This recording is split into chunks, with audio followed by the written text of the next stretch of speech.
Bonjour à tous, c'est Leip.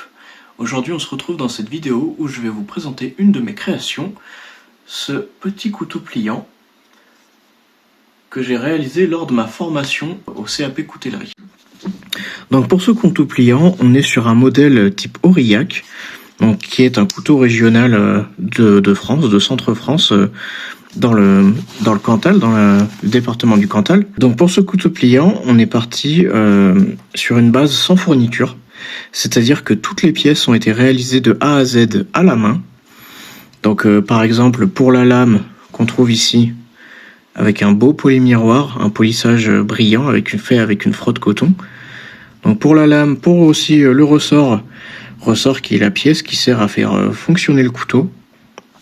Donc c'est ce qui permet l'ouverture et la fermeture et le maintien de la lame en position ouverte et fermée. Ainsi que les platines qui viennent serrer le ressort et sur lesquelles on vient mettre le manche. Donc toutes ces pièces-là ont été réalisées à partir de 4 petits bouts d'acier. Donc soit en X40 pour la lame, en X20 pour le ressort et en je sais plus quel acier pour les platines. Le X40, X20, c'est la dénomination, ça indique le taux de carbone dans l'acier. Donc pour le manche, moi j'ai décidé de faire un manche en 2 parties. Donc on peut le voir, on a bien deux parties distinctes. Donc on a une fausse mitre entre guillemets en fibre de carbone.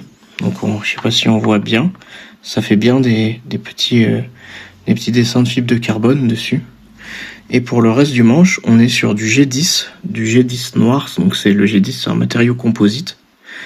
Et pour tenir le tout, on a une légère ligne blanche. Là, vous voyez, c'est un intercalaire blanc. Donc intercalaire en carton, je crois, si je me trompe pas, si je dis pas de bêtises. Donc en fait, pour cet intercalaire, il sert et on va venir coller nos 2 morceaux différents dessus. Et comme ça permettra que ça se tienne mieux à la fin. Et puis la ligne blanche, ça rajoute un charme, je trouve. Donc voilà pour le manche. Ensuite, en ce qui concerne la lame, donc comme je vous l'ai dit, on a une finition polie brillante. Donc c'est-à-dire qu'on se voit bien dedans. Bon là, il y a des petites rayures, mais c'est à force d'usure. Hein. Ce qui est du dos de lame, on a un guillochage assez basique que j'avais fait avec une lime triangle. Donc bon, après c'est pas très régulier hein, parce que comme je vous ai dit, je l'ai fait lors de ma formation, donc je débutais encore. Et on a un petit biseau ici, comme un espèce de contre-tranchant. C'est vraiment de l'esthétisme. Sur le talon de lame, donc qui se trouve en bout de lame ici, j'ai laissé la calamine. La calamine, c'est ce qui vient se former pendant le traitement thermique pour faire un rappel de couleur avec le manche. Donc voilà, ça fait un peu noirci. En ce qui concerne le ressort, donc déjà on a une petite bosse ici qui sort par-dessus le manche. On peut glisser une dragonne avec un petit trou de, je sais pas, peut-être 2 mm de diamètre. Et donc pour le manche, on a aussi pour le ressort, on a aussi un guillochage tout le long. Donc pareil, un peu simpliste avec lime triangle et lime ronde. Donc ça fait joli, ça fait comme un petit serpentin si on regarde. J'ai aussi un bout de guillochage sur le cul du ressort, donc en triangle, et aussi à l'intérieur. Donc pareil, guillochage avec lime triangle pour l'intérieur du couteau. Voilà. Donc ce genre de couteau fait à la main de A à Z, ça m'a pris peut-être environ une 15aine d'heures de travail pendant mon temps de formation.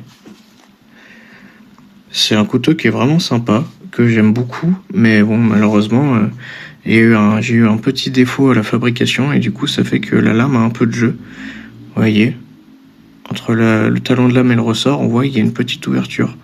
C'est parce que la lame bouge un peu. Donc c'est pour ça que, par exemple, ce type de couteau dans le commerce, avec du jeu de lame comme ça ne serait pas vendable. Un couteau avec du jeu dans la lame, c'est un article défectueux, normalement. Donc c'est pour ça que celui-là, bon, alors j'aurais pu redémonter le manche, refaire les réglages et tout ça, mais bon, j'avais pas envie de gâcher un beau manche comme celui-là. Donc j'ai décidé de le laisser comme ça. Voilà. Voilà, c'est tout pour cette présentation. Si jamais vous voulez voir d'autres de mes créations ou si vous avez des questions par rapport à des choses que j'ai pu dire dans la vidéo, si vous avez besoin d'autres explications sur quoi que ce soit, n'hésitez pas à me laisser un commentaire, n'hésitez pas à mettre un like, à vous abonner si ça vous plaît, et puis j'espère vous voir dans une prochaine vidéo.